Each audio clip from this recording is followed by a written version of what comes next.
Hello mga boss, so ito na naman tayo ngayon. Nangawil tayo, ayan mga huli natin. Sariwang sariwa, ayan mga boss. Sariwa pa yan sa katabi mo. Joke lang mga boss.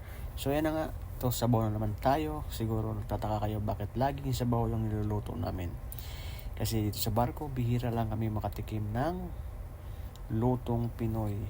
At saka bakit nga ba laging sabaw? Siyempre, walang ibang putahe kami maluluto kasi yung mga pampalasa dito sa barko ay kakaiba, hindi katulad sa atin. So yan na lang lagi ang niluluto namin na akma sa panlasang Pinoy. So mga boss, maraming salamat. So yan, busog na busog ang tropa. Syempre sariwang sariwa yan, biyaya ng karagatan.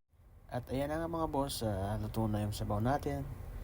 Tara po, kumain po tayo mga boss. Maraming salamat sa panonood, hanggang sa muli po.